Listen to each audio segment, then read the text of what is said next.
Tensions rise as Russia recognizes the independence of breakaway regions in the Ukraine and starts to settle down in them, apparently. So we'll talk just a bit about what's going on. Well, we'll talk a lot about what's going on over there. Trust me. In other news, truckers plan to squeeze D.C. this week with a freedom convoy, so we'll talk about what's going on with that. AOC Biscuit dunks her face in a bowl of ice on Instagram Live to de-stress. I don't know, I play video games myself, but hey, I hear she's good at Among Us. And Kyle Rittenhouse announces the Media Accountability Project, so we'll talk just a bit about what's happening there. It is all going to be all this and more. You're just mad you can't date me. I am Jay Edgar, and this is Contemporary.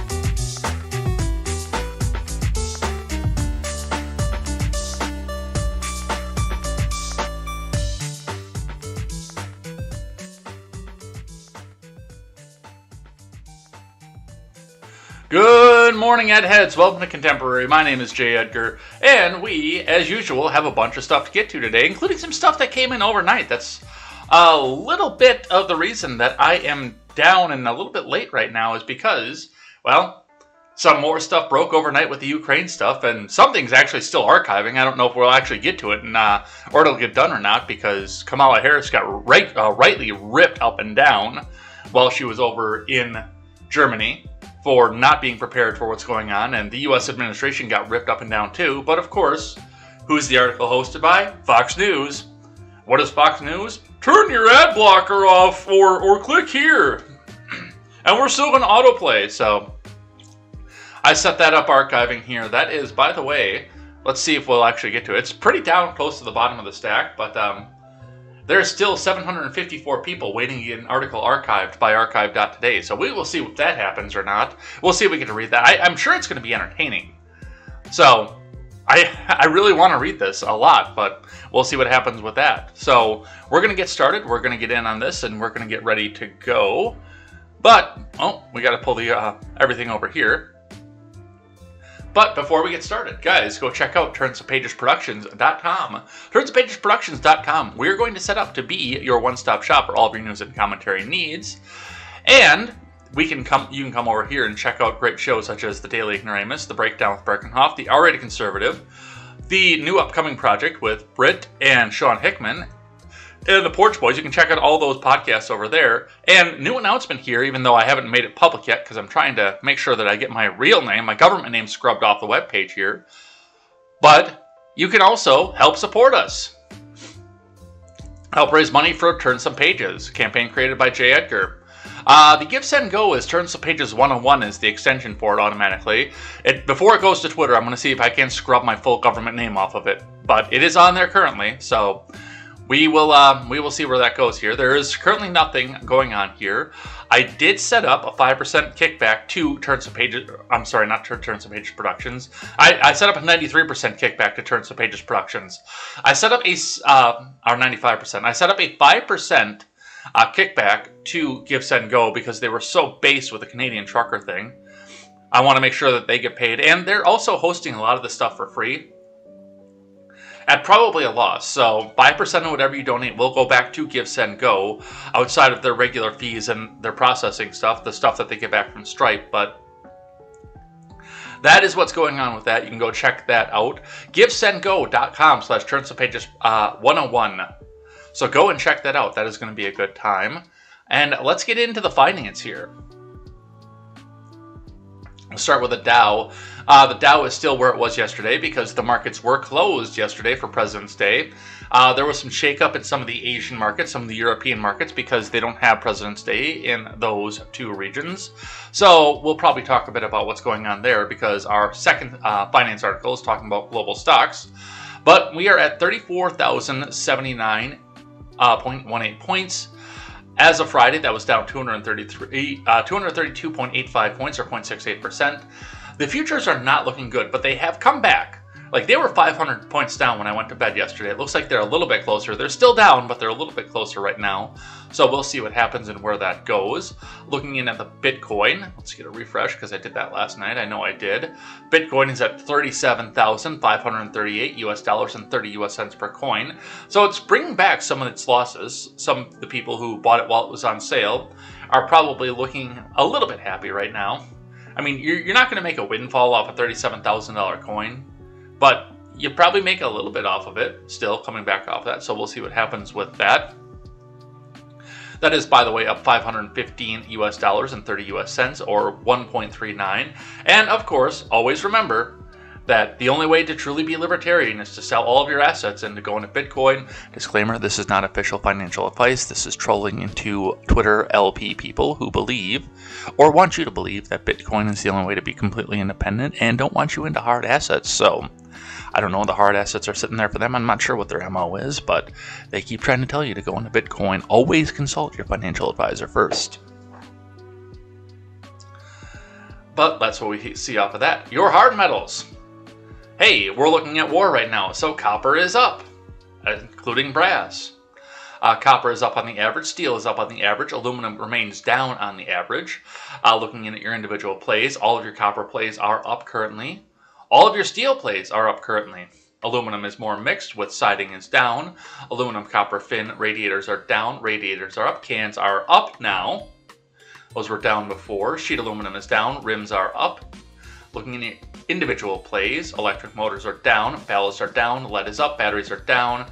Catalytic converters remain in a state of limbo where most of your cats are down, but a small foreign catalytic converter is up. Compressors are up, alternators are up, carbide is up. And on your PC plays, hard drives, power supplies, low-grade boards, and PC towers are down, motherboards are up. So that's what we see coming back up off of that. Let's see what IBD has to say for the morning. Dow futures slash losses. Putin recognizes Ukraine separatist regions. Germany halts Nord Stream 2 pipeline. That's going to affect your gas prices too, by the way. We'll talk about that. This is from Ed Carson. Dow futures and S&P 500 futures fell slightly early Tuesday morning, while NASDAQ futures were down solidly but off lows as headlines related towards Russia's moves versus Ukraine remained in focus. Futures plunged over the long weekend. Russian President Vladimir Putin on Monday recognized two separatist regions of Ukraine as independent, sending in Russian troops. The U.S. and other Western leaders condemned the move, promising limited sanctions, at least initially. Germany halted approval of the Nord Stream 2 gas pipeline from Russia after our president desanctioned it. They should have never recognized that. The stock market rally suffered significant damage last week, with all major indices below key support and starting to move towards their January 24th lows. Ukraine invasion fears are weighing heavily on market rally, which is already dealing with inflation and other big headwinds. Investors should take a defensive posture with minimal exposure. Putin, in a televised address, recognized the independence of separatist Donetsk and Luhansk provinces, later ordering Russian troops in those areas as peacekeepers. We will be talking about all of this later on in the show. Russia claims Ukraine incursion. Russia claimed Monday that its army destroyed 2 Ukrainian APCs that allegedly crossed into Russian territory, killing 5 Ukrainian soldiers and taking 1 prisoner. We've already talked about this. This has been on the other side of this. This was earlier on in the weekend. So all of this we are going to talk a bit about in their own proper articles. But let's look at the futures. Dow futures fell 0.3% versus fair value, which is significantly up from where they were when I went to bed last night at 10. S&P lost 0.2% and NASDAQ sank 0.6%. The Dow and the S&P had tumbled more than 1% overnight, with NASDAQ down well over 2%. Markets were closed Monday, but other exchanges were open. Russia's benchmark stock index dove 10.5% on Monday, while the ruble tumbled. No shit, Sherlock. The MOEX index lost 1% Tuesday morning. The 10-year Treasury yield rose 2 basis points to 1.95% after tumbling overnight. The U.S. crude oil futures jumped 0.3%. Brent crude is nearing $100 a barrel, and you will be feeling that at the pump, by the way. I'm actually going to fill my truck up today, if I'm not too late already, because I've got a 33-gallon tank. I only drive like 5 miles a day to work, so that's going to last me a while if I don't make any other really big trips. That will last me quite a while. I think the last time I filled up and just drove back and forth to work and do anything else, it lasted me like 6 weeks. A Marathon Petroleum refinery near New Orleans suffered explosions on Monday. That could limit supplies of gasoline and diesel and push up fuel costs even more. MPC stock was still up slightly early Tuesday. Remember, overnight action in Dow futures and elsewhere doesn't necessarily translate into actual trading in the next regular stock market session. We need to talk about that. I had no idea about that. What was that? A marathon...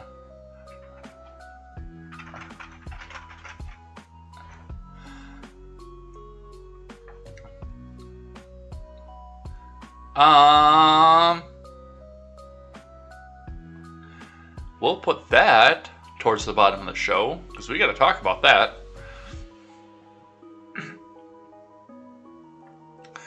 But with that, let's have a look at what CNN has to say, and let's get into the main news of the day.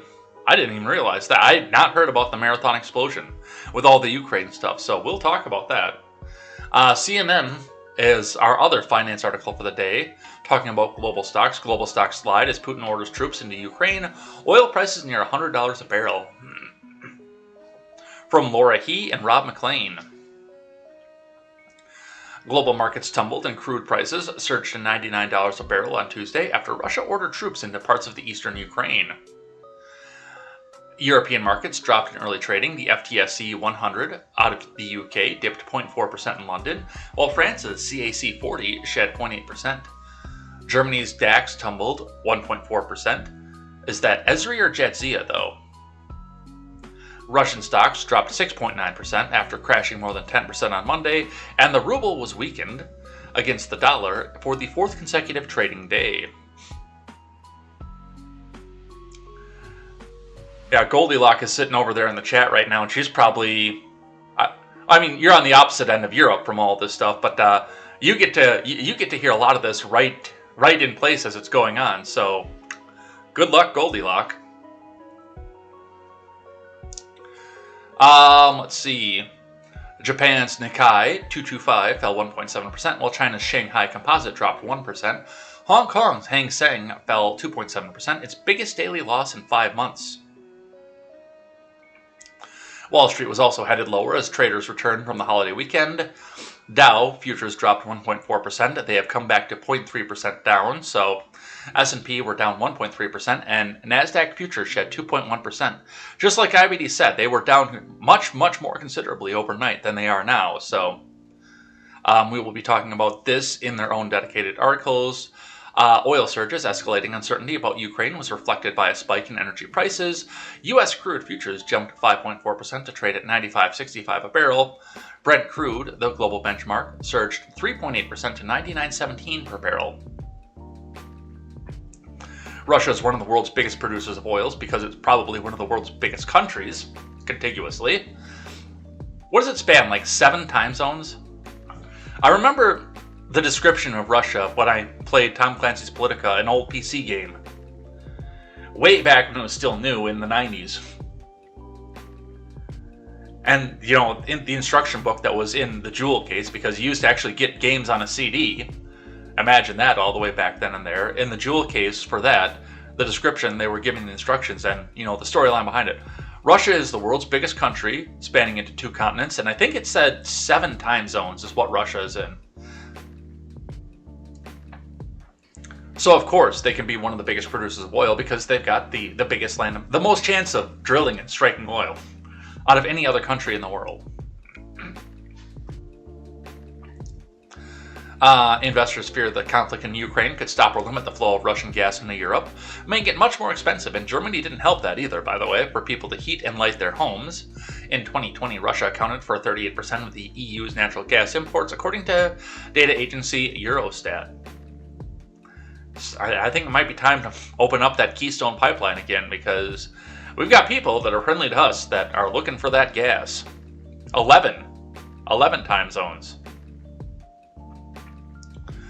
So that's what they're seeing coming back up off of that. Let's get into the main news of the day. We filibustered off of it long enough. Let's actually do this here.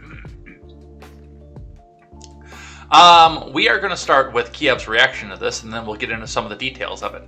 So starting with NBC News this morning, Kyiv braces for conflict. West sanctions Russia after Putin orders troops into eastern Ukraine. From Yulia Talmazan. The world was facing up to a new phase in the Ukraine crisis on Tuesday, with Kyiv bracing for potential conflicts with Russia and the West moving to impose sanctions in Moscow. Russian President Vladimir Putin ordered troops into 2 breakaway regions in eastern Ukraine after recognizing their independence Monday, threatening a major escalation following months of military buildup and warnings from the West that the Kremlin was trying to create a pretext to invade its neighbor. I still don't think they were the original progenitors of this plan. Moscow drew swift international condemnation. Washington and its allies vowed to sanctions in response to Russia's actions, with Germany moving to halt the crucial Nord Stream 2 gas pipeline to deliver Russian natural gas to Europe. Yes, we'll talk about that in its own dedicated article as well. Olaf Scholz said he would halt the certification process of the project, a signal that Moscow may face a hard-hitting response as the West moves to not only punish the move in eastern Ukraine, but ward off any further incursion. Here's a video of all the lawmakers backing Putin's decision to recognize Ukraine's separatist region. I'm sure that we're not going to understand this, but we're going to listen to it anyway, because I don't think any of us speak Russian, with the exception of possibly Goldilocks. I don't think any of the rest of us do. And that's even a slim possibility. In Moscow in the wake of Vladimir Putin's order to send troops into eastern Ukraine. Today, senior international correspondent KTZed is there for us. Hey, Kyr, good morning.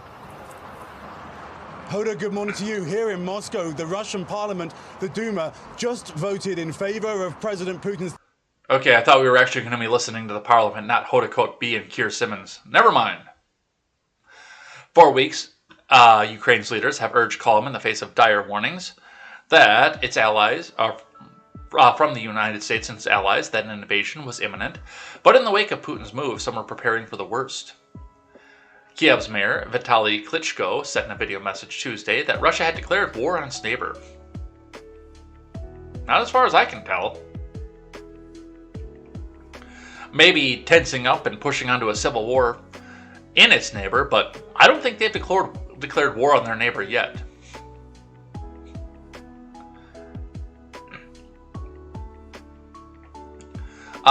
From the actions of the Russian authorities, we see that Russia has in fact declared war on Ukraine. There are masses of Russian troops who are coming there all night, he said, referring to the two Moscow-backed excuse me, separatist areas in the country's east. Ukraine's defense minister, Alexei Reznikov, is that really his name? Wow. Sent a message to the country's army on Tuesday. There are difficult challenges ahead. There will be losses. We will have to go through pain, overcome fear and despair. Still, here to soldiers and generals to keep calm. So this is, they're showing just a little bit of what's going on here. The stuff with the line strike through is the territory that is under separatist control or pro-Russia control. But as we see, I mean, there's the Ukraine in and of itself. We've looked at this map a dozen times on this channel, because the mainstream media doesn't want you to actually know what's going on here, but I will show you what's happening on the map. And then Russia and its allies, Belarus, and I actually don't know what country that is down there, because I don't have all my European countries memorized. But then we have the Donetsk and Luhansk regions down here.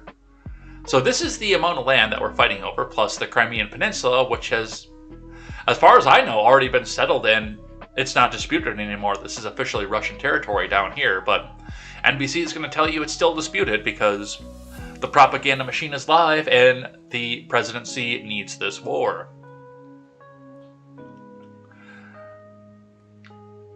Ukrainian territory annexed by Russia in 2014. That's not under dispute anymore, by the way.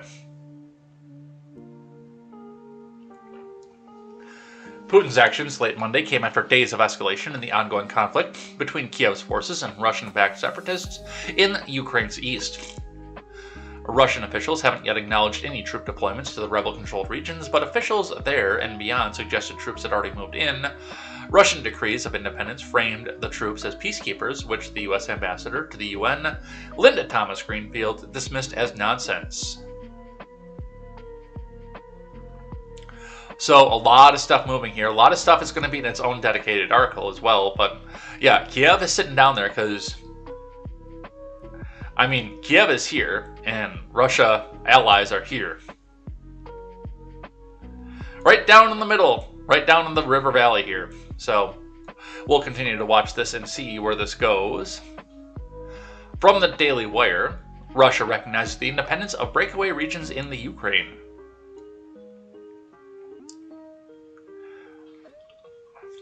Russian President Vladimir Putin announced on Monday that he would recognize the independence of the two breakaway regions of eastern Ukraine that are controlled by separatists. I don't know who's talking in this one. Oh, the Kremlin says that in a statement.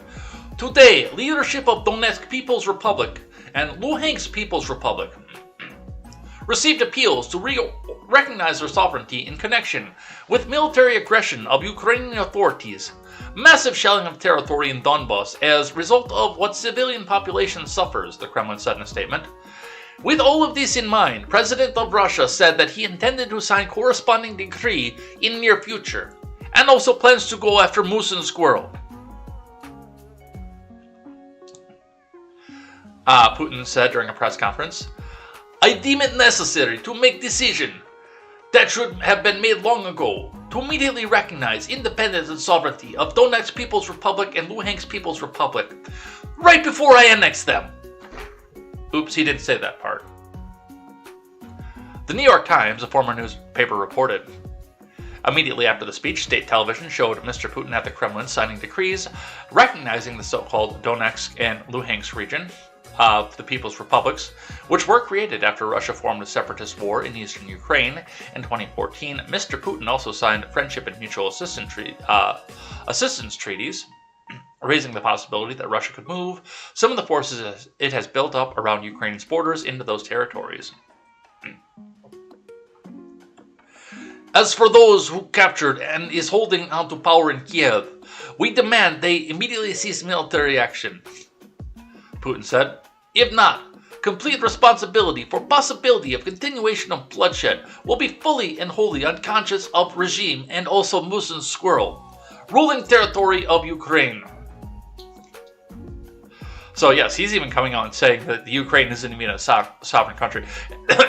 Excuse me. He's sitting here recognizing the sovereignty of Donetsk and Luhansk, but not of the Ukraine itself.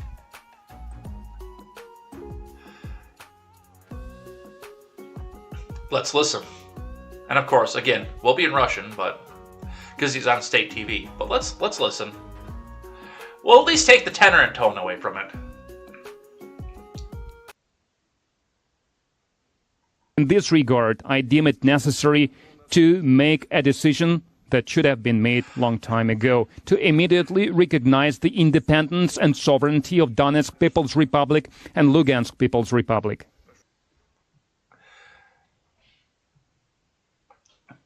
The announcement from Putin came after CBS News reported on Sunday that Russian military units near Ukraine have been given orders to invade. The reporter from CBS comes as Putin had amassed approximately 190,000 troops near the Ukraine border, effectively surrounding the country.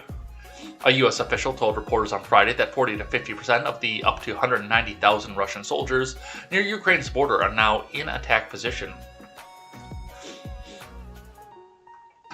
The intelligence says that Russian troops have actually received orders now to proceed with the invasion, CBS News correspondent David Martin said. So not only are they moving up closer and closer to the border into these attack positions, but the commanders on the ground are making specific plans for how they would maneuver in their sector in the battlefield. They're doing everything that American commanders would do once they got the order to proceed, he added. So, yes, that's currently what's happening there. For the most part, all I see is the recognition of the sovereignty and foreign assistance. But again, that really does kind of blow my mind that the Kremlin has recognized the sovereignty of those two regions, but not the Ukraine itself. It's in the language. But we'll see what happens with that. From CBS, what you need to know about Ukraine's separatist regions. Russian President Vladimir Putin Monday recognized the independence of Moscow-backed rebel regions in eastern Ukraine, a move that will further fuel tensions with the West amid fears of Russian invasion. Putin's move follows days of heightened tensions in Ukraine's eastern industrial heartland, where the Ukrainian forces are locked in a nearly 8-year conflict with Russia-backed separatists that has left more than 14,000 people dead. Here's a look at the history behind the rebel-controlled territories in eastern Ukraine. When Ukraine's Moscow-friendly president was driven off from office by mass protests in February 2014, Russia responded by annexing Ukraine's Crimean Peninsula. It then threw its weight behind the insurgency in the mostly Russian-speaking eastern Ukraine region known as Donbass. In April of 2014, Russia-backed rebels seized government buildings in the Donetsk and Luhansk regions, proclaimed the creation of the People's Republics, and battled Ukrainian troops and volunteer battalions. Militias. They're called militias. The following months, the separatist regions held a popular vote to declare independence and make a bid to become part of Russia. Moscow did not accept the motion, but used the regions as a tool to keep Ukraine in its orbit and prevent it from joining NATO. As I've mentioned on this program before, NATO does not allow countries to enter if they are currently in a conflict. So strategically, if Putin didn't want NATO on its front door, which it appears to be the entirety behind all of this, that would actually be a fairly strategic move. Ukraine and the West accused Russia of backing the rebels with troops and weapons. Moscow denied that, saying any Russians who fought there were volunteers. Amid ferocious battles involving tanks, heavy artillery, and warplanes, Malaysia Airlines Flight 17 was shot down over eastern Ukraine on July 17th of 2014, killing all 298 people aboard. An international probe concluded that the passenger jet was downed by a Russia-supplied missile from the rebel-controlled territory in Ukraine. Moscow still denied any involvement. After a massive defeat of Ukrainian troops in 2014, envoys from Kyiv, the rebels, and Organization for Security Cooperation in Europe signed a truce in the Belarusian capital of Minsk in September of 2014. The document envisaged an OSCE-observed ceasefire, a pullback of all foreign fighters and an exchange of prisoners and hostages, an amnesty of the rebels, and a promise that separatist regions could have a degree of self-rule.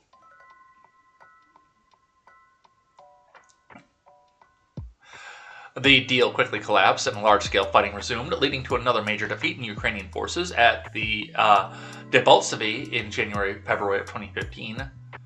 France and Germany brokered another peace agreement, which was signed in Minsk in February 2015 by representatives of Ukraine, Russia, and the rebels. It envisaged a new ceasefire, a pullback of heavy weapons, and a series of moves towards political settlement. A declaration backing the deal was signed by the leaders of Russia, Ukraine, France, and Germany. So, I mean, this has been going on for probably a good 6 years. Since before Volodymyr Zelensky's predecessor. No, actually, that would have been about the time of what was going on. It's interesting, the timing of all this. Because when did the whole thing go with Hunter? Because wasn't that 2012, 2013, something else like that? I would actually have to go back and look at the details surrounding impeachment number 1 again. Because it does feel like that's involved with a lot of this and what's going on with this. We have a sweetheart deal with a foreign country that involves the vice president at the time's son. And all of a sudden that leader gets back out. The new leader comes in. They start talking about firing prosecutors. And I mean, this is in a matter of 8 years. So this is still somewhat of recent history.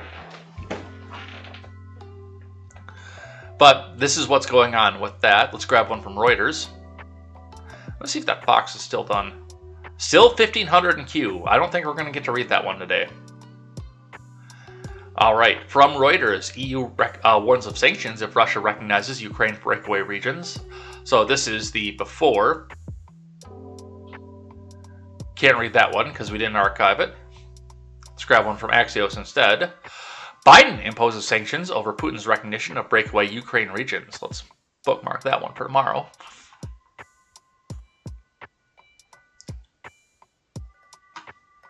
Oops. I grabbed the wrong one. Silly me. Let's bookmark that one for tomorrow. All right. Biden imposes sanctions over Putin's recognition of breakaway Ukraine regions. This is a no author given from Axios. President Brandon is imposing sanctions on 2 Kremlin-backed separatist regions in Ukraine after President Vladimir Putin said Russia would recognize them as independent, the White House said on Monday.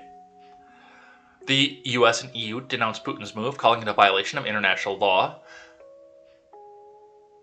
I don't know international law, unfortunately, but I don't see why that would be a violation of international law. Many fear it could be a pretext for larger Russian invasion, and the State Department was evacuating American personnel from Ukraine on Monday. The UN Security Council was meeting on Monday night following a request from the US, Ukraine, and several other countries. Anthony Blinken, in his infinite wisdom, Kremlin recognized the so-called Donetsk and Luhansk People's Republics as independent, requires a swift and firm response, and we will take appropriate steps in coordinating with partners. It's unlikely any action will be taken following the UN Security Council meeting, as Russia has veto power. Meanwhile, Biden spoke with French President Emmanuel Macron and German Chancellor Olaf Scholz to discuss a coordinated response on the next steps, according to a readout from the White House. I guess if it was me, I would say that it's not our problem, but I also didn't threaten to fire a prosecutor if the government didn't stop investigating my son. Unfortunately, the Biden family is very, very, very tightly embroiled in all of this. And I do feel that there's a chance that they're doing a lot of this to make sure that some secrets don't get out about them. I probably didn't archive that one either. Shit. So that one's probably not going to work either. Let's look. Yep. We got to bookmark that one for tomorrow, too.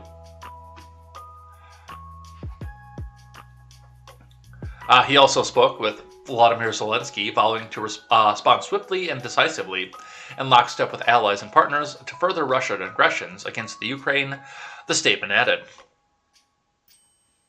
White House Press Secretary Red-Haired Bobblehead said in a statement, the executive order Biden signed Monday will prohibit new investment, trade, and financing by U.S. persons to, from, or in the so-called DNR and LNR regions of the Ukraine. We will soon announce its additional measures related to today's blatant violation of Russia's international commitments. These measures are separate from and would be in addition to the swift and severe economic measures we have been preparing in coordination with allies and partners should Russia further invade the Ukraine, she's added. Tomorrow we will be announcing new sanctions on Russia in response to their breach of international law and attack on the Ukraine's sovereignty and territorial integrity. Blinken said in a statement, Putin's actions represents a complete rejection of Russia's commitments under the Minsk Agreement, directly contradicts Russia's claimed commitment to diplomacy, and is a clear attack on Ukraine's sovereignty and territorial integrity. Zelensky said in a televised address early Tuesday that we will not give anything away in response to anyone, and called Russia's actions a violation of Ukraine's integrity and sovereignty per CNN. UN Secretary General Antonio Guterres said in a statement that Russia's action is a violation of Ukraine's territorial integrity and sovereignty and inconsistent with the principles of the UN Charter. Macron tweeted that he had called for an urgent meeting of the UN Security Council for the EU sanctions. The UK's Foreign Secretary Liz Truss tweeted, tomorrow we'll be announcing new sanctions on Russia's response to the breach of international law and attack on Ukraine's sovereignty and territorial integrity.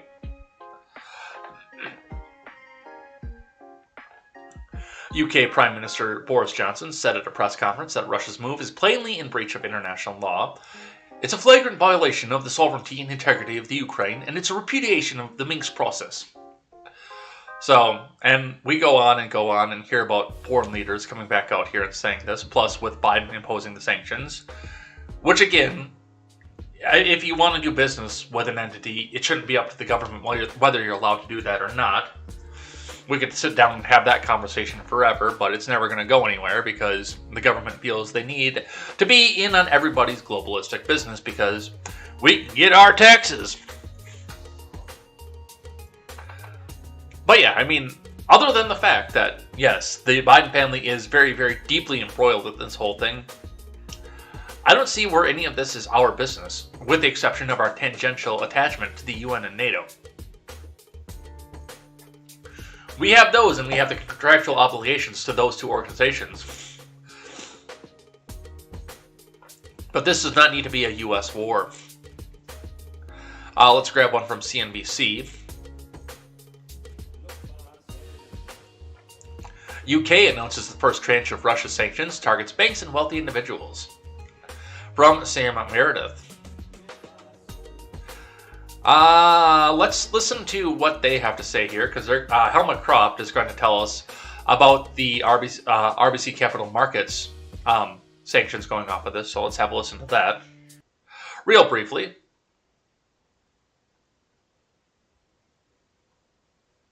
Joining us right now is Halima Croft, RBC Capital Markets Head of Commodity Research.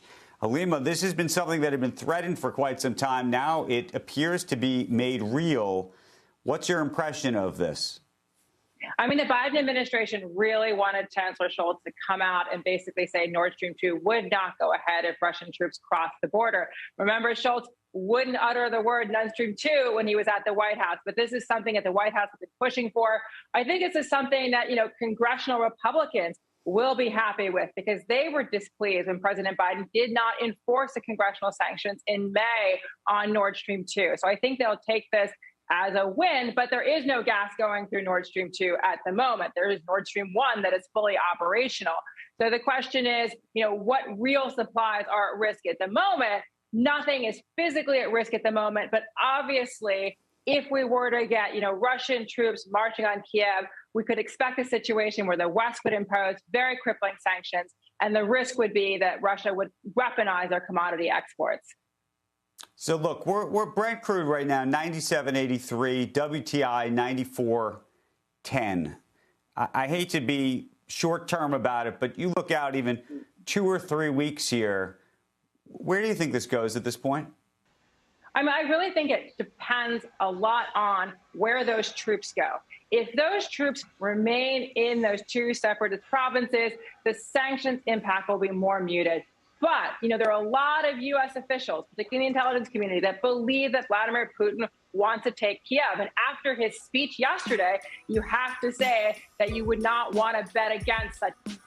So, and listening to what they have to say here, that is well, first off, that's the first big thing they did is they poked against Republicans because they wanted they should be happy right now that we're putting sanctions on Nord Stream 2. Well, we should have never got to the point where we're in this situation. That's first and foremost off of this, but also pointing out, absolutely correctly, by the way, pointing out the fact that there are already, the gas is still flowing at this point. That would take nothing for Russia to come up and turn the spigot back off and turn it back off to Europe. But there is Nord Stream 1 that's still flowing right now. Nord Stream 2 has not been completed. So it's either oil that's coming through on the highway that, as far as I know, is still going through the Ukraine. The Donetsk region, or I'm sorry, Belarus, not the Donetsk region, but Belarus is a bit too mountainous to be effective on transporting oil. They can do it, but it's a pain in the ass. And we've got the Nord Stream 1 that's supplying the natural gas back through. So as of right now, this hasn't crippled Europe, but it's looking like it's going to be going up into that direction. So let's see what CNBC had to say outside of this here. The UK slapped a targeted economic sanction against 5 Russian banks and 3 wealthy individuals following President Putin's decision to send troops into eastern Ukraine. Addressing lawmakers on Tuesday, the House of Commons, Prime Minister Boris Johnson said the first tranche of sanctions would target Rossiya, IS Bank, General Bank, Pramvyaz Bank, I think that's how that's pronounced, and Black Sea Bank. I know that one. That one's easy. The measures would also sanction 3 very high net worth individuals: Gennady Timchenko, Boris Rotenberg, and Igor Rotenberg. The individuals concerned will see their UK assets frozen and be banned from traveling to the country, Johnson said. All UK individuals and entities will also be barred from having dealings with them, he added. Again, don't understand why that's the government's business, who does trading with who, but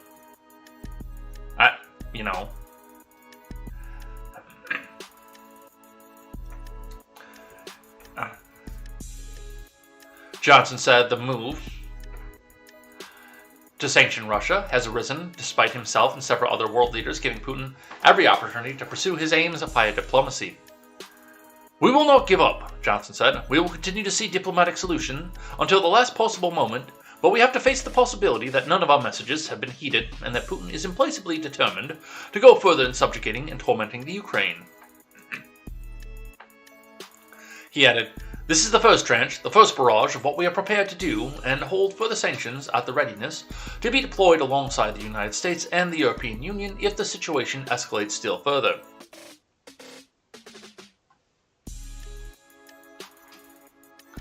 Johnson said Putin had flagrantly violated international law by formally recognizing Luhansk and Donetsk. We talked about that already. But yeah, this is a dangerous economic game, especially in the middle of winter in Europe. Now, I appreciate if there was an international law broken, these countries coming out and imposing sanctions to try to punish Russia for what it is that they believe that he did. I understand and respect that, and on a national sovereignty state, if they don't want to trade with Russia, they don't have to. If they want to ban their citizens from trading with Russia, well, that's between them and their citizens. Just like we have to have the argument with Biden. That's all between them and their citizens. I don't agree with it still, but that's between them and their citizens. But as far as what's happening here and what's going on with this, keep in mind, just as we talked about down here with the Nord Stream 1, Vladimir Putin, who is willing to break international law by going and recognizing these 2 regions, is also possibly willing to go up to that big spigot. He'd probably go up there himself because he's that much of an asshole. he would go up there himself and he would turn off the flow of gas, natural gas going to Europe in the middle of winter. I could see him doing that personally.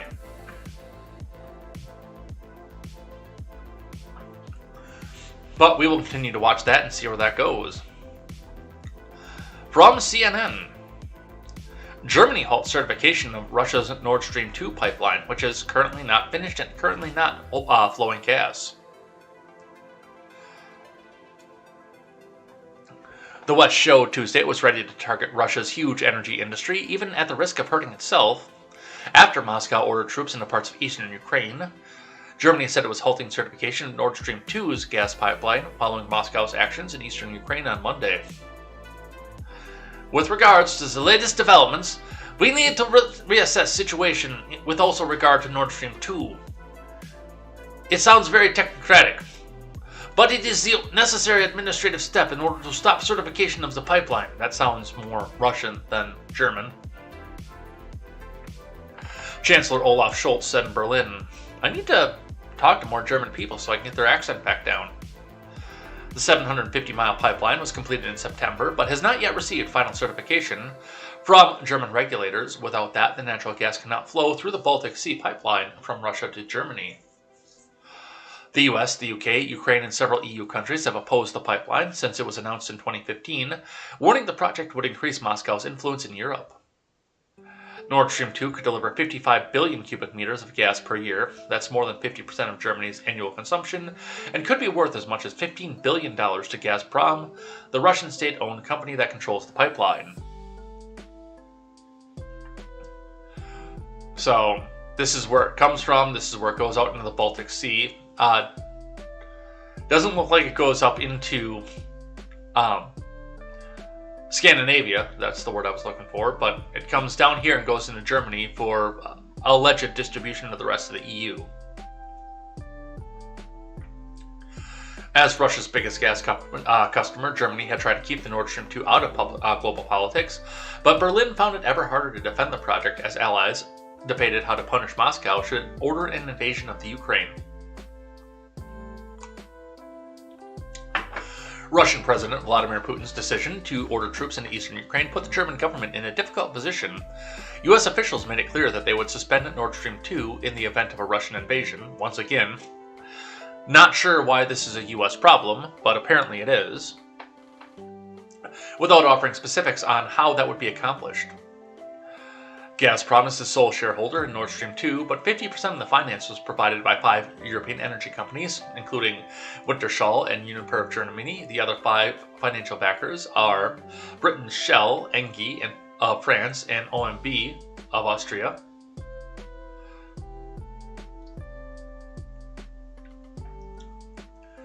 Okay, that is 5. Wintershall and Uniper are 2 different companies. I thought that was just one company, like Hupy and Abraham or something like that. Energy is a major political issue in the Central and Eastern Europe, where gas supplies from Russia play an essential role in power generation and home heating.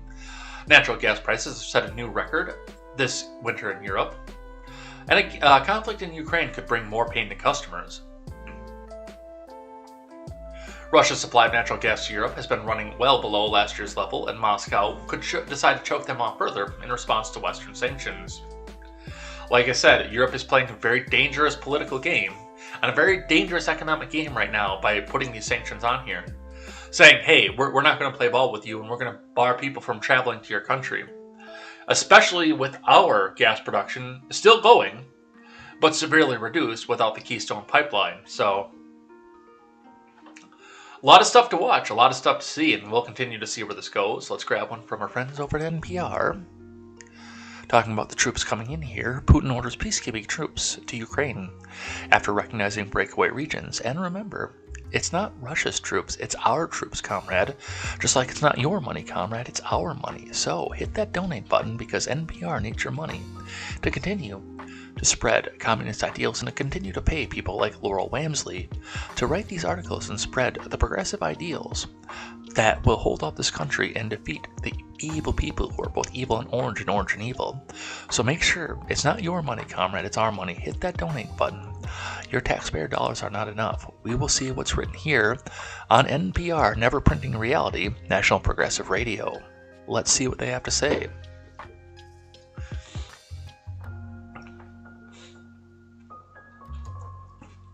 Russian President Vladimir Putin on Monday recognized 2 regions in Ukraine as independent and ordered Russian troops to conduct peacekeeping operations there, raising fears that Russia is paving the way for an attack.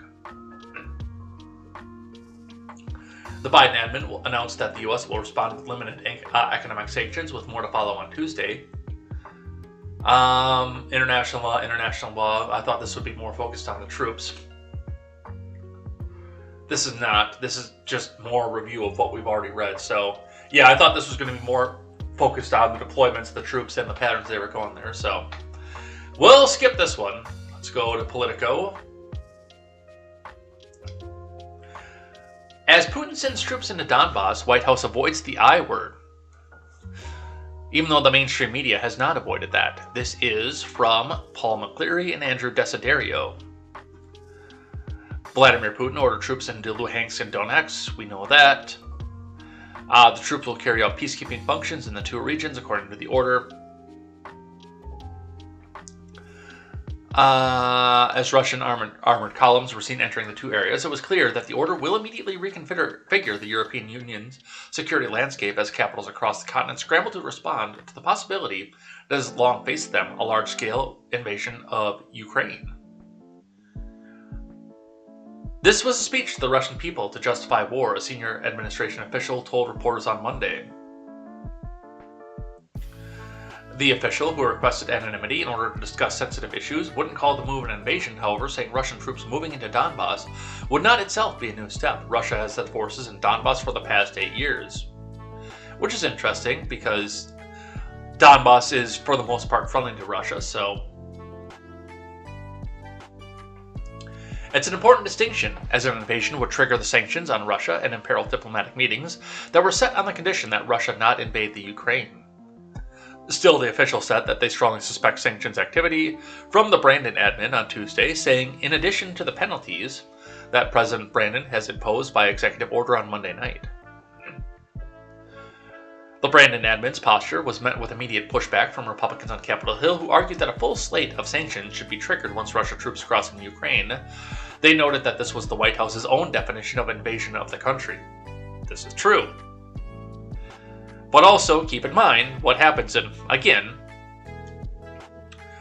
without the Keystone Pipeline running and flowing, and even still with it flowing, because you still got to get that gas across an entire ocean on top of all this, Europe is kind of at the mercy of Russia right now. I hate to say it, but they kind of are.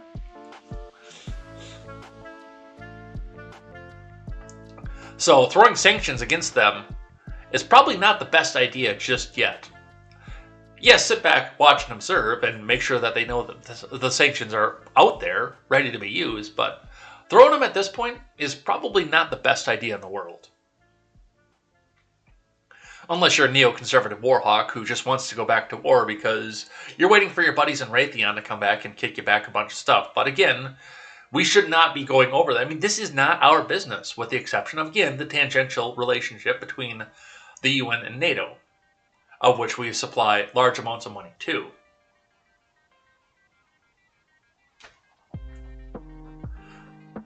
So that's what we see off of that. Let's grab one from Reuters that I did actually archive, so we can read it. EU sanctions package on Russia includes Nord Stream 2, Austria says.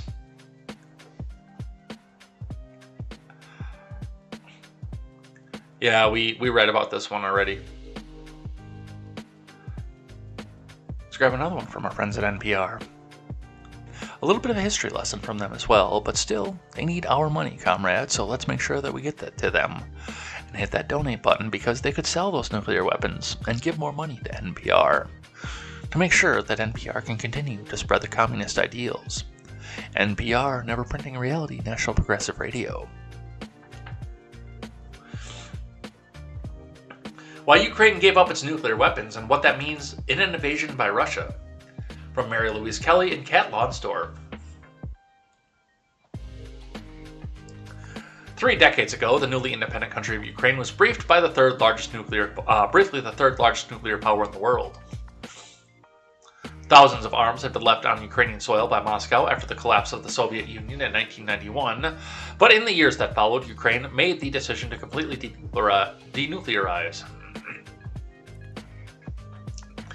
In the exchange, US, UK, and Russia would guarantee Ukraine's security in 1994 agreement known as the Budapest Memorandum. Now that agreement is front and center again. Mariana Bucharin of Harvard University spoke with All Things Considered about the legacy of the Budapest Memorandum and its impact today. So this is a relatively long interview here, so we're not going to go through everything. But it is important to note that, yes, when the Soviet Union collapsed, there were tons and tons of nuclear weapons sitting over in the Ukraine, and now they're gone. So now this is, to an extent, a breakaway territory that doesn't really have the means to defend itself, and again, almost no strategic value over there. If Vlad wants to throw down a nuke and drop it right in the middle of Kyiv, it's not like he's destroying his infrastructure. He's just taking somebody back up out of the way. Now, it does defeat one of the major roads going into Europe that they can use to transport gas and oil. So it's not an advisable move, but if that's what he really wants to do, probably isn't going to be a huge deal. And hell, he could go back and launch it over by Poland if he really needed to. And there's no thought of mutually assured destruction because, again, there at that point is no real reason for the US to go back and launch one back. Or the EU, unless some of the fallout gets to the Poland, because then you come into the EU. It's not the best idea in the world for Vladimir to do this, but it's not out of the realm of possibility. And there's no chance that it, with the exception of, again, hitting Europe with a fallout, comes back and bites him in the ass. From CNBC, going into the financial aspect, oil prices surge as Russia-Ukraine crisis escalates. We talked a little bit about this in finance already, but we can look at some of the numbers here. Oil prices jumped as the crisis between Russia and Ukraine escalated, which, by the way, affects your inflation, affects the prices of your goods, and affects the gas that you put in your vehicle. On Monday, Russian President Vladimir Putin ordered forces into 2 breakaway regions of eastern Ukraine and said that he would recognize the independence of the Donetsk and the Luhansk. In Asia, morning trade on Tuesday, U.S. crude surged 3.22% to $94 a barrel, while Brent jumped to $96.82 a barrel. Rising tensions have sent jitters through the markets, driving oil prices higher on Friday. Joe Biden said the U.S. believes Putin has decided to carry out an attack in Ukraine in the coming days. Russia has built up some 150,000 troops along its border with Ukraine, and the Brandon admin said last week that as many as 7,000 additional troops have joined. The military tensions have sparked concerns that Russia may be preparing to invade Ukraine, triggering fears of a repeat of the Kremlin's illegal annexation and occupation of Crimea in 2014. Russia was the largest supplier of natural gas and oil to the EU. Last year, these tensions are lending support to oil prices. They're saying that oil could spike to $110 a barrel if the crisis worsens, according to Andy Lipow, president of Lipow Oil Associates. Should we actually have Russian oil supplies cut off to Europe, which is 3 million barrels a day, we could see oil prices rise another 10 to 15 bucks a barrel, putting Brent at about $110 a barrel, he told CNBC's Street Signs Asia on Tuesday. The market rally on an invasion of Russian troops into Ukraine proper. The market will rally, and then it's going to wait and see where the resupply comes from, he added. The deal aimed at reviving Iran's 2015 nuclear agreement is expected to be very close to being reached, raising the possibility of more than 1 million barrels a day in Iranian crude returning to the market. Lipow said markets could look to Saudi Arabia, United Arab Emirates, and Kuwait to utilize some spare capacity, which he estimated at about 3.5 million to 4 million barrels a day. Katrina L., a senior APAC economist at Moody's Analytics, said the firm estimated geopolitical tensions have added about $10 to $15 a barrel to oil prices. So if we continue to see tensions escalating, causing various supply disruptions to Russia's oil and gas supplies, then that will continue to add upward pressure to oil prices and really hurt Asia's largest economies from a production point of view, and from a consumption point of view as well, she told CNBC's Squawk Box Asia on Tuesday. So a lot of stuff going along with that. I do notice, by the way, that when they talk about who could pick up the slack for some of this, they say Saudi Arabia, UAE, and Kuwait, but they never say the US. Let's grab one from Politico. Europe faces sanctions, nightmare of paying for Putin's war.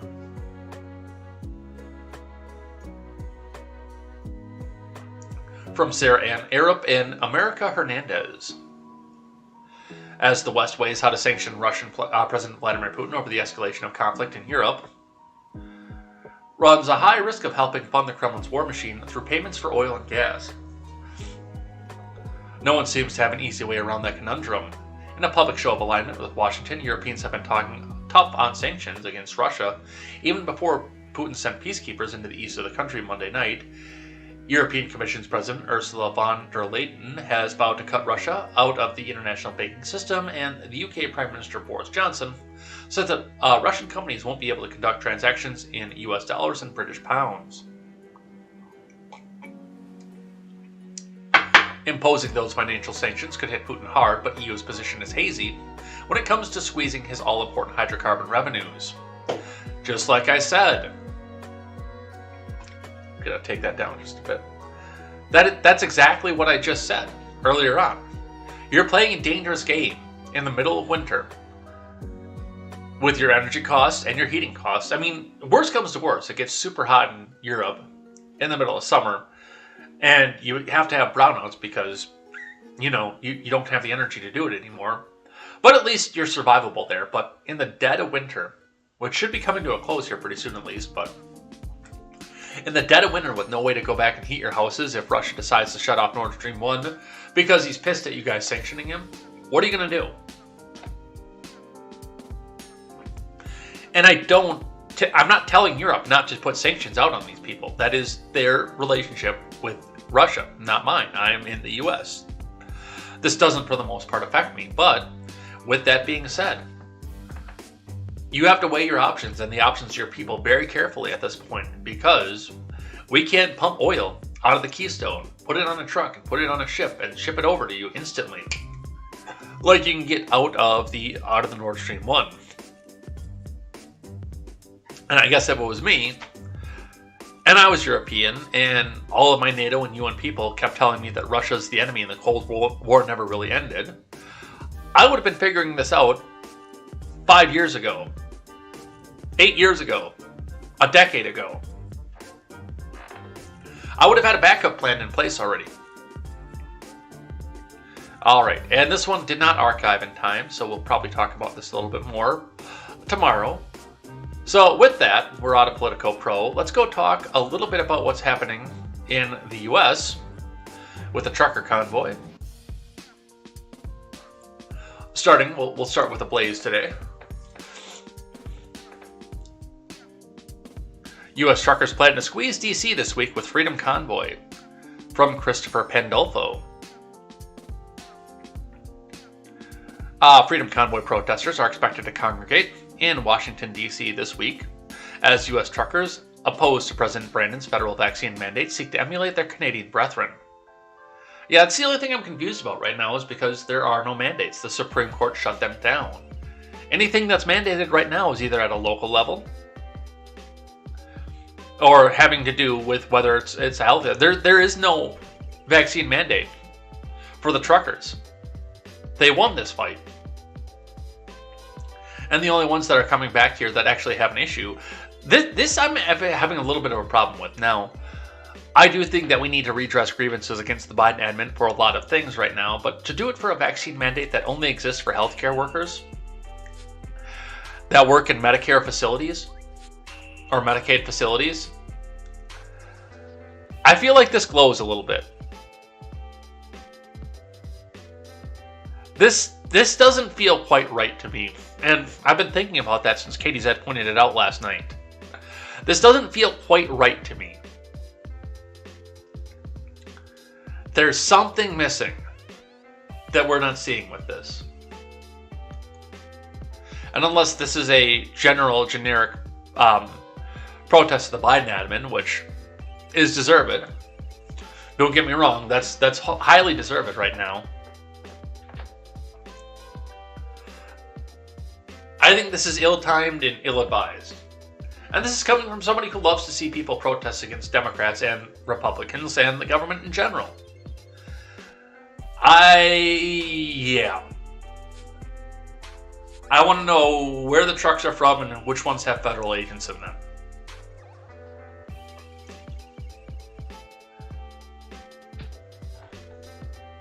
Bob Bolus, an organizer of one of the convoys, told the local DC media that the plan is to squeeze the nation's capital like a boa constrictor and shut down the city. We will be along the Beltway where the Beltway will be shut down, he told WTTG-TV. And again, if you're down there, if you want to go back and do this protest, and that fence just happens to fall while you're all standing outside the White House, do not enter, or the Capitol. Because you guys are, I'm guessing, going to be right around the region where they're going to be, and right around the time frame of the State of the Union address. And mysteriously, that one section of fence wasn't constructed very well, and it's going to collapse in the middle of the State of the Union address.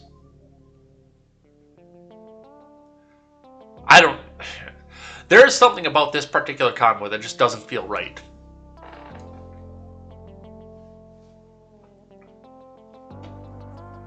Let's listen here. Here's the organizer, Bob Bolus here. Let's see what he has to say.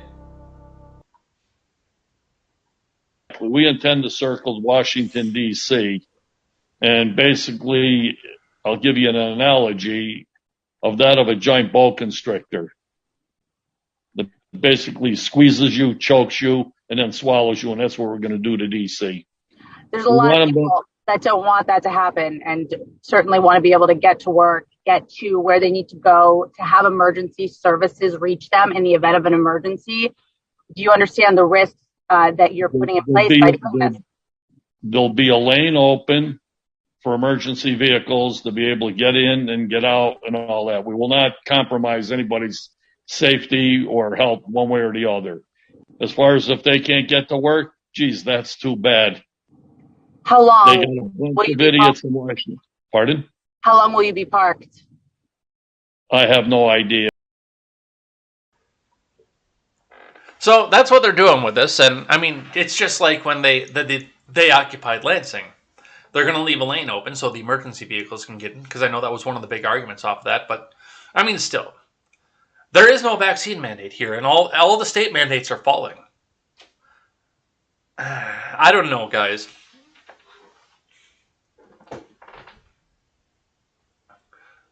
I don't know. I really don't off of this one. If this had been 6 weeks ago, I would have said, cool. I kind of see where they're going from, because 6 weeks ago we were talking about federal vaccine mandates still, and OSHA, and everything else coming up with this. There is something about this that does not feel right to me. But I guess we'll have to watch it and see what happens with that. From the Daily Wire, not over. Trudeau won't relinquish emergency powers despite the disbanded convoy. From Virginia Kruta, Canadian Prime Minister Justin Trudeau is not quite ready to loosen his grip on the emergency powers the government invoked to shut down the recent trucker protests that brought Ottawa to a standstill. Trudeau said in a public statement that even though the protesters had been disbanded and the truckers had been either arrested or detained or sent home, some of their financial accounts frozen as well, the state of emergency was not yet over. Yeah, that's one problem when you give the government power. They're very, very slow to give it back, if they give it back at all. Just like we saw with the COVID stuff. Let's listen to Trudeau. As I said, the Emergencies Act is not something to undertake lightly. And it's something that needs to be momentary, temporary, and proportional. That's why every single day I'm receiving briefings and we are reflecting on how much longer the Emergencies Act needs to be in place. We don't want to keep it in place a single day longer than necessary. But even though the blockades are lifted across border openings right now, even though things seem to be resolving very well in Ottawa, this state of emergency is not over. There continues to be real concerns about the coming days, but we will continue to evaluate every single day whether or not it is time and we are able to lift this state of emergency.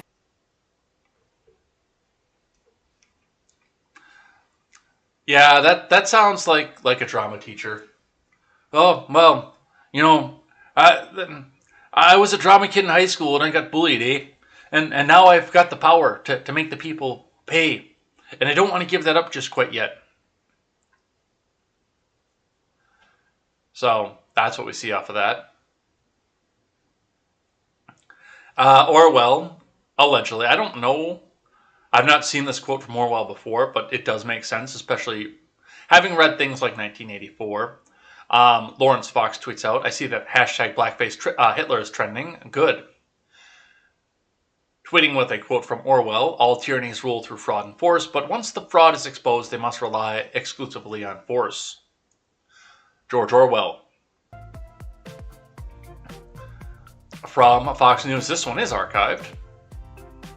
Canadian Freedom Convoy, what new charges, financial sanctions, will come after protesters leave Ottawa? From Danielle Wallace. After Canadian police chased away most protesters in the capital of Ottawa, questions remain over whether those who left town without being arrested will have their bank accounts frozen or face criminal charges as law enforcement vow to continue investigations in the coming months. Oh, they're going to be persecuted. They're political enemies. They're enemies of the state right now.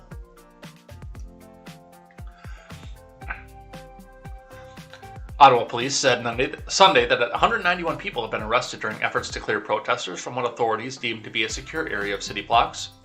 Of those arrested, 103 were charged. The main charges were mischief and obstructing police. 89 were released with conditions, and the others have been released unconditionally. 79 vehicles have been towed, according to Sunday's numbers.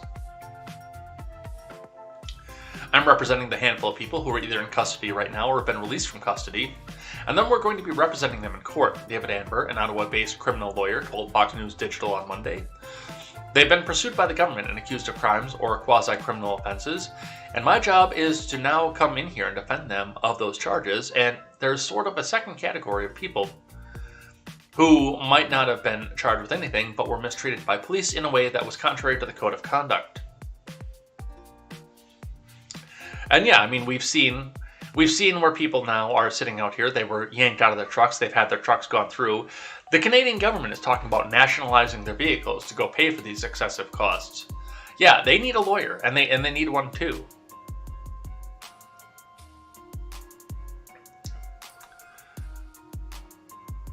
The investigation will go on for months to come and has many, many different streams both from a federal and financial level, from provincial licensing level, from a criminal code level, from municipal breach of court order, breach of court injunction level. He continued, it will be complicated and time-consuming investigation that will go on for a period of time. You have my commitment that all investigation will continue, and we will hold people accountable for taking our streets over.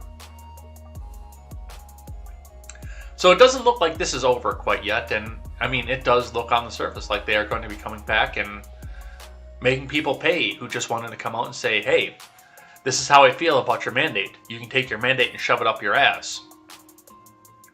This is a lot of the same thing that the January 6th protesters are going through, or even the people who were out there with a cell phone in each hand, still facing down major charges and persecution from the U.S. government, some of them having to go testify in front of Congress. Which is ill-advised, but still, some of them are being compelled to do so. So we will see what happens with that. Ottawa police tweets out, as usual, there are approximately 100 police checkpoints surrounding the secured area downtown. Police will simply ask for your reason for traveling within the area. Your papers, please. Yeah. Do you have your papers? Are you hiding the unvaccinated in the back of your car? Are you hiding the truckers? Are you coming to protest?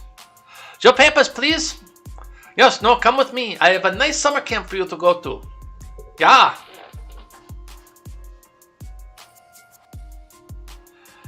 Bitcoin got into the action here from the Blaze. Bitcoin wallet exposes the ineptitude of Canadian government with blistering response after court tries to freeze crypto assets. The Canadian government's attempt to freeze crypto funds is being used to help Freedom Convoy protesters was met with a defiant response by one crypto wallet.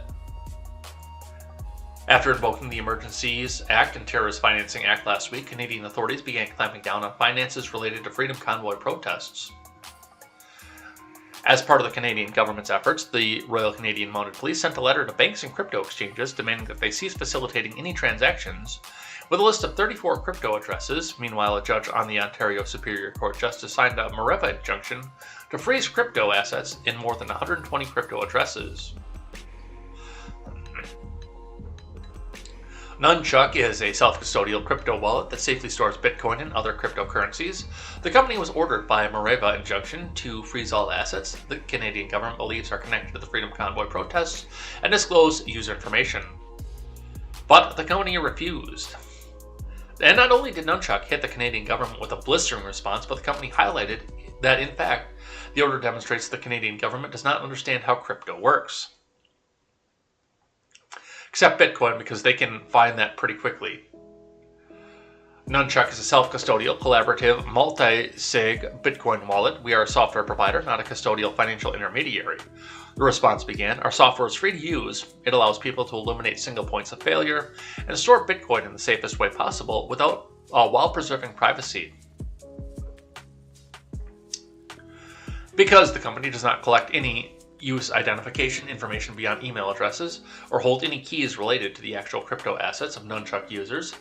Nunchuck explained that it cannot therefore freeze assets or prevent the assets from being moved by Nunchuck users, nor does Nunchuck even know the existence, nature, value, and location of Nunchuck users' assets. This is by design, Nunchuck explained. Please look up how self-custody and private keys work. When the Canadian dollar becomes worthless, we will be here to serve you too. Burn! Holy shit. And I still don't trust Bitcoin. But I might have to go use Nunchuck for the rest of my crypto after that. Because I trust other forms of crypto, it's just Bitcoin that I don't trust.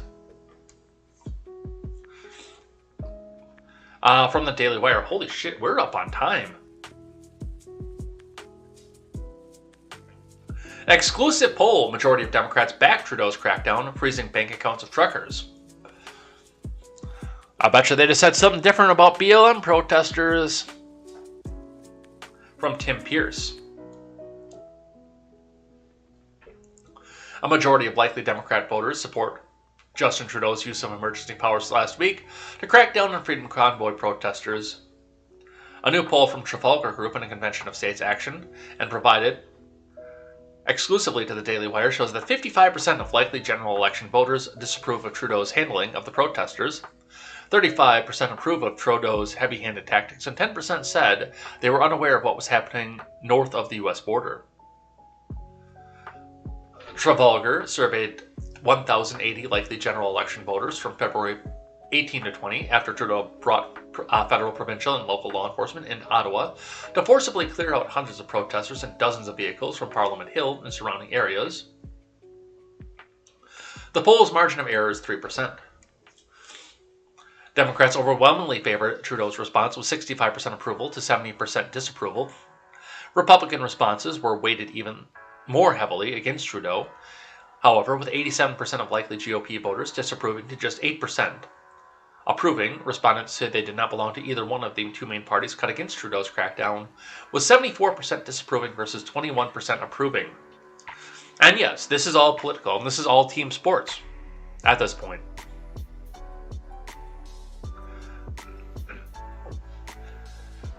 The big part of this, and again, if you ask the same question about BLM's occupation, I mean, I can't call it an occupation, never mind, because the mainstream media says it was a peaceful protest of Kenosha. I bet you've asked the same poll about that, they would overwhelmingly disapprove of government heavy-handed action against the people protesting in Kenosha. But also, an overwhelming number of Republicans would support that. There is a big difference between the two, though, as well. And that is the fact that very little was destroyed. There were a couple of skirmishes, there were a couple of untoward incidences of assault and everything that happened in Ottawa, and we will condemn those people. I will condemn those people on this program because don't hurt people and don't take their stuff. There were a couple incidences of that as compared to several buildings in downtown and uptown Kenosha that had to condemn and close down numerous businesses within the building because with one of the buildings burning down, or one of the sections of the building burning down, the other parts in the strip mall are not structurally sound enough to stand. But still, if you ran the same poll, the numbers would probably be almost exactly opposite at this point. But that's what we see coming off of that. From the New York Post, U.S. House candidate, we're shifting gears off the main stuff here, but we are running up on time too. U.S. House candidate allegedly went on drunken tirade, vomited at preteen sleepover, from Adam Sabes. An Oklahoma Democratic congressional candidate is under fire for allegedly verbally attacking several preteen girls while at the home of a friend who was hosting a sleepover with multiple middle school girls present. Abby Broyles, a candidate for Oklahoma's 5th congressional district, went to the friend's house on February 11th and became more and more aggressive as she continued to drink wine throughout the night, according to nondoc.com. The report states that Broyles insulted the girls attending the sleepover after becoming intoxicated, according to multiple people interviewed by the news outlet, who said she allegedly said one of the girls was an acne fucker, and hurled multiple insults at other young girls as well. Hispanic fucker, she allegedly said to one girl, and judgy fucker to another. One of the girls left the room in tears after being insulted by Broyles, according to the report. Broyles also allegedly vomited into a laundry basket as well as a girl's shoe, according to the report. When asked by NonDoc if she'd gone to the house where the event allegedly occurred, she denied any involvement and called the allegations awful and false. I saw the tweets. I've been out of town on a fundraising trip, and they're awful and offensive and false, Broyles said to the news outlet. I mean, I get trolled on Twitter all the time, but I don't know these women, and I don't know what is behind this, but it's just not true.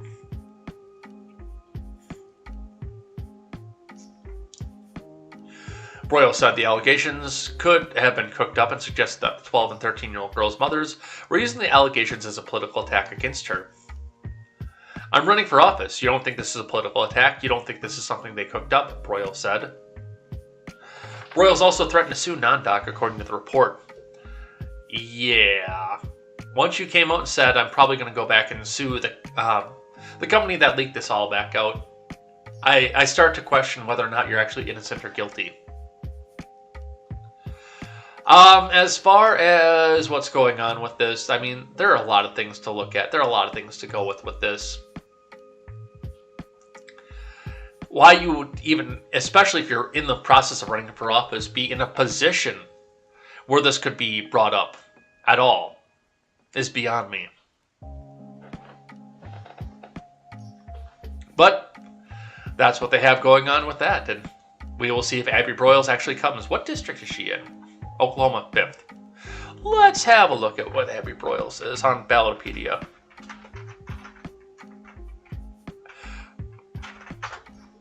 Let's have a look here.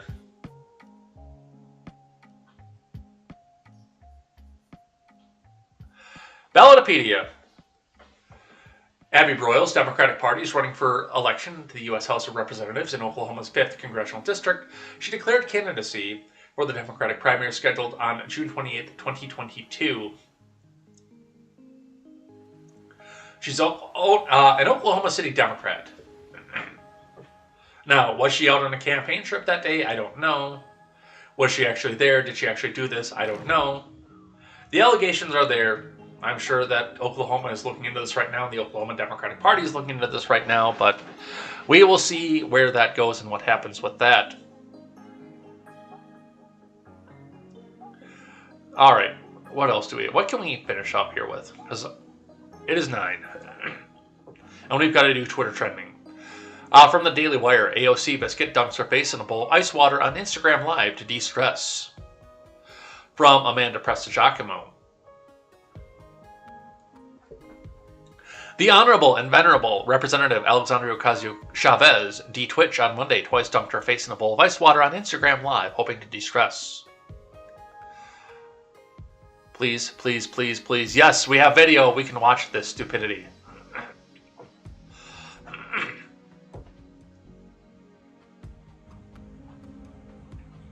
Ready when you are. Okay. 5, 4. He's probably very used to holding the camera, so he's probably definitely the one behind the camera on this one. I hear he likes that.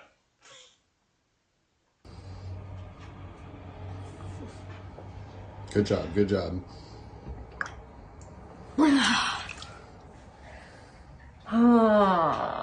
Am I supposed to do it again? Yeah, you're supposed to keep doing it. Really? Yeah. How long? Like multiple sets.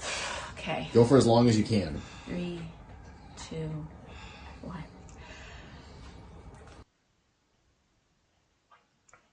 Why? Why? I guess it turns out that dunking your head in freezing cold ice water is a pretty good way to redirect. I hope this helps somebody.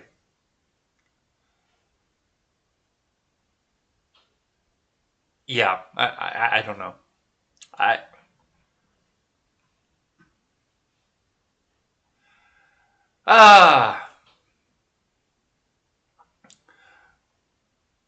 We'll do the marathon one tomorrow, I know that.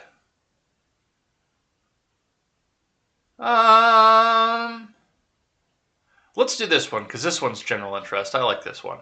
And then we'll do Twitter trend. No, I want to do this Instagram one after this too. And then we'll do Twitter trending and head out of here. Please allow ads to support our journalism.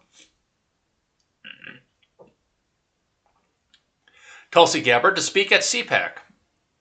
From Max Greenwood.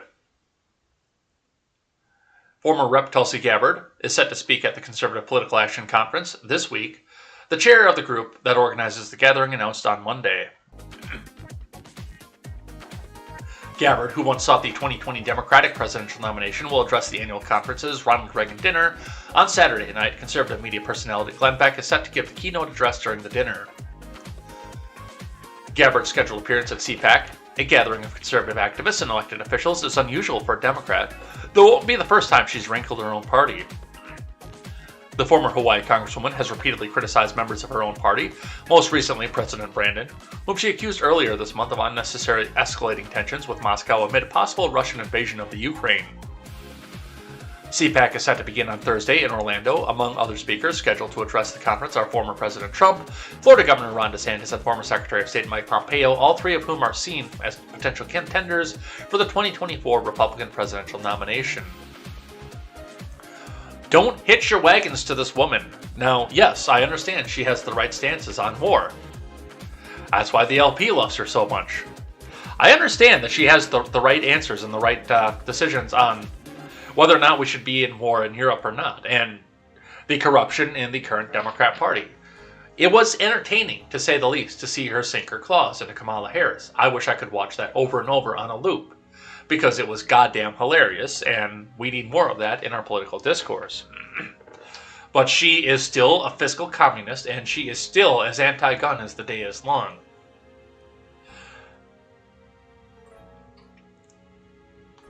She doesn't want you to be able to defend yourself. She wants the nation to be able to do it for you, for each according to his means. This is still a communist woman. No matter what she says on war, no matter what she says against Democrat politicians. This is not your friend. This is a nice ally, don't get me wrong. But this woman is not your friend. And she's really fucking hot too, but still, she is not your friend.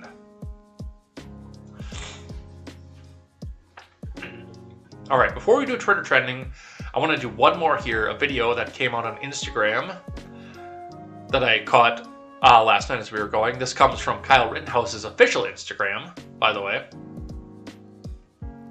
Rittenhouse puts out this video saying, "It's time to hold the worst offenders in our media accountable in the court for their malicious and defamation lies." To donate, and he gives a link to, it's not an active link, but I can put it up in the chat, but this is for the Media Accountability Project. So let's put that up in the chat for you guys.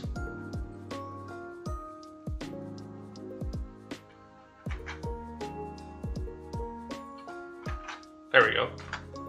Well, that's the link that's in the Instagram, by the way, and let's watch the video that goes with it. Then we'll do Twitter trending and head out of here for the day.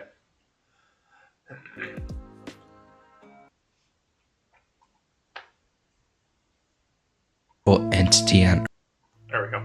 The media is the most powerful entity on earth. They have the power to make the innocent guilty and to make the guilty innocent. That's power.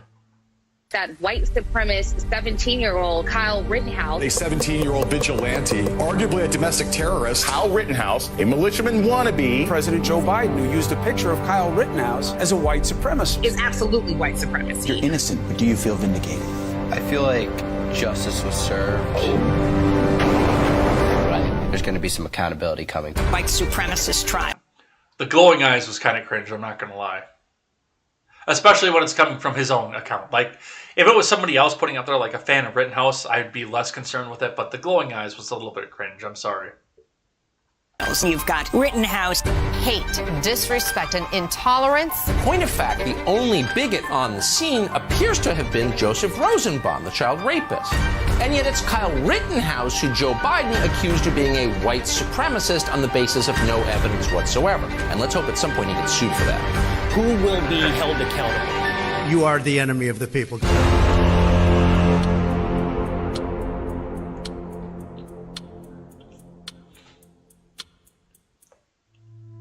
The media is the most powerful entity on earth. So that is the Media Accountability Project. I would not be going directly into it and saying, yes, let's absolutely 100% jump into this as quickly as possible. I want to do my research on it. I absolutely am going to do my research on it and see if this is something that we should be supporting or not. See where the funding goes and does that. But I would not be opposed to throwing a few bucks at this myself. And if you guys want to, the link, I put it in the chat for you guys. But with that, we're going to head out of here. And before we do that, we're going to do Twitter trending and see what's trending for Tuesday. Which, by the way, today is hashtag Tuesday because it is Palindrome Day. Time for palindrome enthusiasts to get excited, as today marks February 22nd, 2022, or 2/22/22, a date that reads the same forward as it does backward if you take all the slashes out of it, of course. It's like CT 55555 over on the Clone Wars, more commonly known as Fives. Excuse me. So, yes, today is February 22nd, obviously, so forward and backwards. It's a fun day, and a lot of people are getting excited over that. Why don't we have music here? But let's put some music back up. Some talk about what numerologists are saying. A very cringy meme. Today's palindrome is a once-in-a-lifetime occurrence for you, but Stonehenge was there for 11/11/11/11.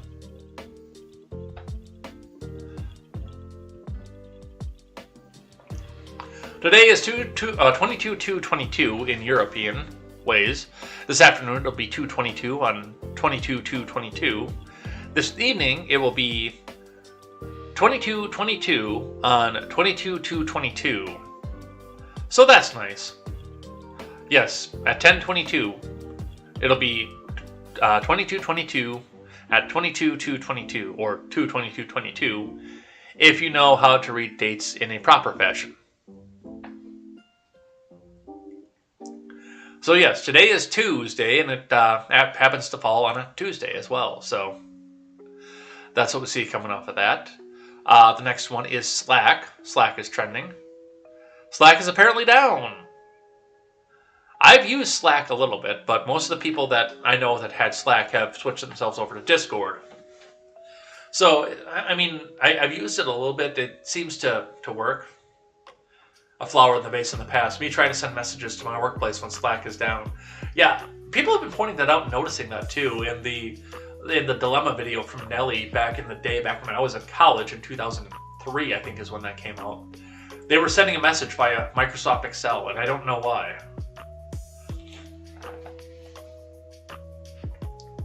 On a Nokia Flip.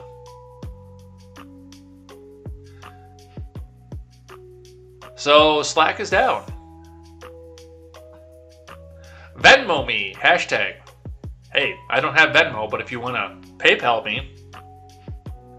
I work full-time. I am a double master's student working as a photographer. If I won $10,000, I would find a way to give it all back. No, you wouldn't. You would pay a bunch of bills with it. VincentChristopher.com, hashtag Venmo me. So this is people, apparently there is a contest going out where if you hashtag Venmo me with your name, which just sounds completely dangerous. But if you come out there with your Venmo code, apparently this company will Venmo you $10,000. I don't know why. I wouldn't come out and do this myself, but, well, partially because I don't have Venmo, so I can't, but. Yeah, all these people who have their codes out and their usernames out want you to Venmo them. Or somebody else to Venmo them. Oh good, they're doing the Don't Say Gay bill again. Jarvis. This is from the NFL. Jarvis Landry would like to stay in Cleveland, but confident he can help win a championship elsewhere. Bob Sobleski tweets out Jarvis Landry passively aggressively trying to force his way out of Cleveland when all he has to do is post this year's salary cap figure, because that's the real reason why the Browns are almost certainly going to grant his wish this offseason. So apparently Jarvis Landry from the Cleveland Browns is about to go and get traded back out. Unfortunately, I don't know enough about any football anymore because I haven't watched a single football game since the St. Jacob shootings. I haven't seen a single football game since then. I don't think I've seen a full football game since St. George died. So I don't know Jarvis Landry, or I don't know why he's important, but apparently he is important.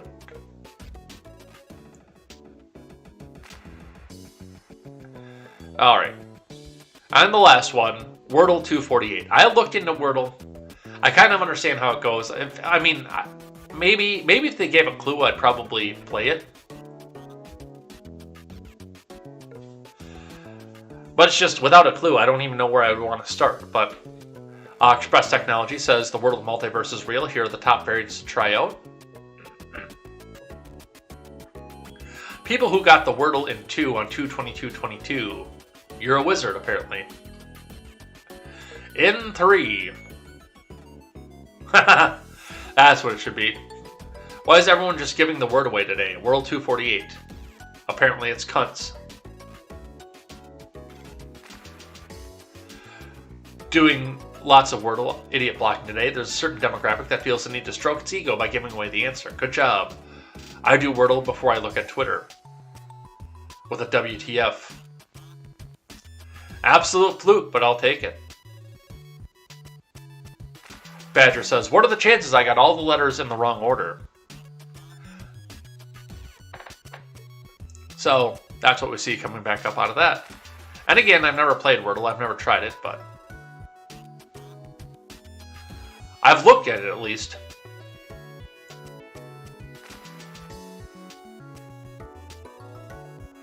Townscaper does Wordles, apparently.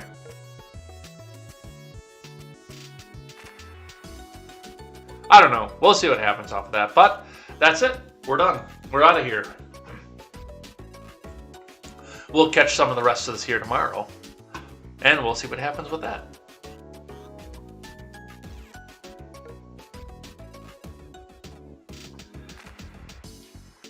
See, there you are. Did someone puke in the laundry basket? Don't forget, T's is 2 on Tuesday. Yep. All right, let's head out of here. Where's the outro music?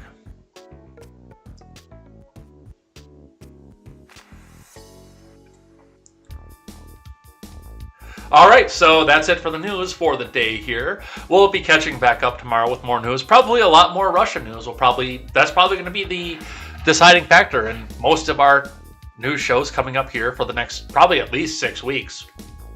I don't know. We'll see what happens with that, but we'll continue to watch the situation in Russia. We'll continue to complain about the fact that we have no reason to be in Russia right now, and we will be back here tomorrow with more Contemporary. So come back and join us, 7:15 a.m. Central Time, for more Contemporary. We will see you then, and if you're on Twitch again, stick around. We're going to go raiding here, so we will see you tomorrow. And until then, I am Jay Edgar, and this is Contemporary. Take care.